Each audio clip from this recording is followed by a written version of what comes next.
Bon, eh bien voilà, c'est la vidéo de la fin. 18 147 km, 2658 kWh de dépensés pour 146 Wh au kilomètre en moyenne. Et je vais te détailler tous les coûts que j'ai eu sur cette voiture en termes de recharge. Et tu vas voir, c'est relativement bluffant.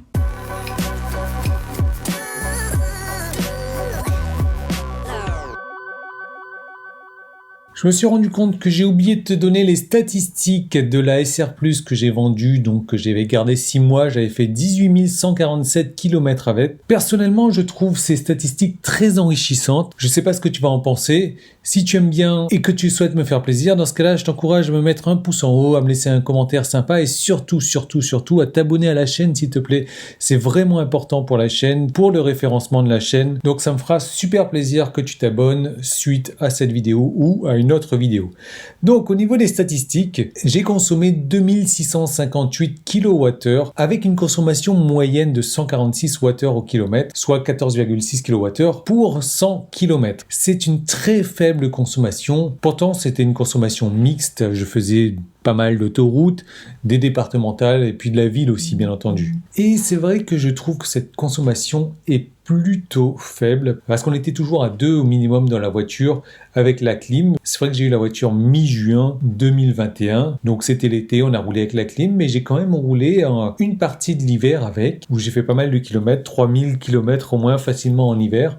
Donc la consommation reste très très basse. Au niveau des coûts maintenant, c'est là que tu vas être surpris tout comme moi, j'ai rajouté du liquide lave-glace tous les 5000 km. Donc j'ai fait 15 € de liquide lave-glace. J'ai fait la pression, pareil, tous les 5000 km aussi. C'est comme si la voiture, elle savait qu'il fallait remettre de la pression et du liquide lave-glace. Et au niveau des recharges, et c'est là que tu vas voir, c'est vraiment impressionnant. Donc déjà, on va commencer par toutes les recharges gratuites donc, que j'ai faites soit en supermarché, soit sur des bornes gratuites. Et j'ai pas mal roulé en Croatie, donc il y avait des bornes gratuites également. Et j'ai rechargé pour 1185 kWh. Donc bien entendu, à 0 €, ce qui m'a permis de rouler plus de 8000 km gratuitement. Donc bien entendu 0 € pour 100 km et 0 € du kilowattheure.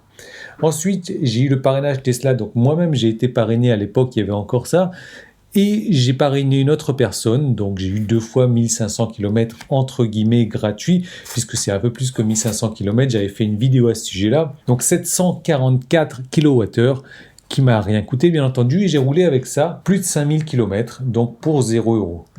J'ai rechargé avec ma carte ChargePoint et la carte Kiwi pour 460,76 kWh. Ça m'a coûté 40,35 €. Ça aurait pu me coûter un peu moins, mais si tu veux, j'ai chargé la batterie à 100% avant de la donner au nouveau propriétaire. Bon, j'ai été gentil. Parce que Tesla, quand tu livres une voiture, tu as de la chance si elle est à 30%, quoi. Bon. Avec ChargePoint, j'ai pu rouler 3145 km, donc ça m'est revenu à 1,28 € pour 100 km et 9 centimes du kilowattheure. Alors, attention, c'était la belle époque, c'était lorsque la borne sur laquelle je me chargeais avait un flat fee de 3 € et ce n'est plus du tout le cas aujourd'hui. Maintenant, je paye mes recharges 14 €, voilà. Donc je suis un peu dégoûté, ça a plus que triplé en moins de 6 mois. Donc je reviendrai là-dessus, je referai une vidéo à ce sujet d'ailleurs. Ensuite, j'ai fait du superchargeur payant aussi, donc pour 219 kWh, ça m'a coûté 77,75 €. J'ai roulé avec ça presque 1500 km. 5,20 € pour 100 km, soit 36 centimes en moyenne du kilowattheure. Et je me suis rechargé une fois à destination, 50 kWh que j'ai payé 6,50 €. J'ai roulé avec ça 341 km. 1,90 € pour 100 km et 13 centimes du kilowattheure. Alors, au total, j'ai donc rechargé pour 2658 kWh, ça m'a coûté 124,60 €, moins de 125 € pour rouler 18 148 km, ce qui m'est revenu à 69 centimes pour 100 km. C'est vraiment ridiculement bas. Et ça m'est revenu en moyenne à 5 centimes du kilowattheure. Mais là, tu vas me dire, oui, les parrainages Tesla, c'est terminé. Effectivement, les charges gratuites, pas tout le monde aurait pu en bénéficier. Et effectivement, je vais te prendre le cas où la charge gratuite, ça aurait été une charge que tu aurais fait chez toi à domicile. Donc, elle serait non gratuite du coup, mais il y aurait toujours 1185 kWh et ça aurait coûté 177,75 € pour toujours rouler ces 8000 km. Donc 2,20 € pour 100 km, ce qui revient à 15 centimes du kilowattheure, ce qui reste une moyenne pour la plupart des gens. quand il recharge à domicile, ce qui n'est pas mon cas. Parce que moi, j'habite en appartement et la voiture est dans un parking que je loue et je change régulièrement de parking, donc je ne peux pas me charger à domicile. Et si j'avais pas eu de parrainage, donc j'aurais payé ces 744 kWh au coût du superchargeur, donc ça me serait revenu à 264,14 € pour ces 744 kWh pour faire toujours 5000 km avec. Ça me serait revenu à 5,20 € pour 100 km et donc 36 centimes en moyenne pour le kilowattheure.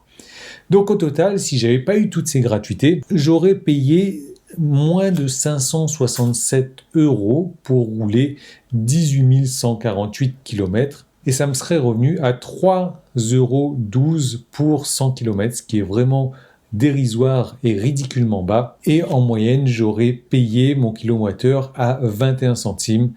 Donc en faisant la moyenne des superchargeurs de ma carte ChargePoint qui aujourd'hui me facture 3 fois plus et des charges gratuites que j'aurais comptées comme charges à domicile. Voilà, ces 6 derniers mois ne m'ont vraiment rien coûté en électrique parce que moi j'ai payé moins de 125 € bien entendu, mais tu peux tabler là-dessus toi si tu veux rouler 18 000 km, ça te reviendrait à moins de 600 € pour rouler 18 000 km. On peut dire que c'est quand même 3 fois moins cher qu'un véhicule thermique où là on tournerait plus aux alentours des 9-10 € pour 100 km sans compter tout l'entretien qu'il y a à faire avec les véhicules thermiques. Donc voilà un petit peu pour ces statistiques. Bien entendu, je te ferai les statistiques sur ma licorne, donc avec le même moteur de la performance et la batterie de la 60 kWh. Dis-moi ce que tu penses de tout ça en commentaire. Encore une fois, je te remercie de t'abonner. C'est vraiment important pour moi, pour la chaîne. Ça me fera plaisir. Tu me laisses un pouce en haut et je te retrouve très bientôt dans une prochaine vidéo.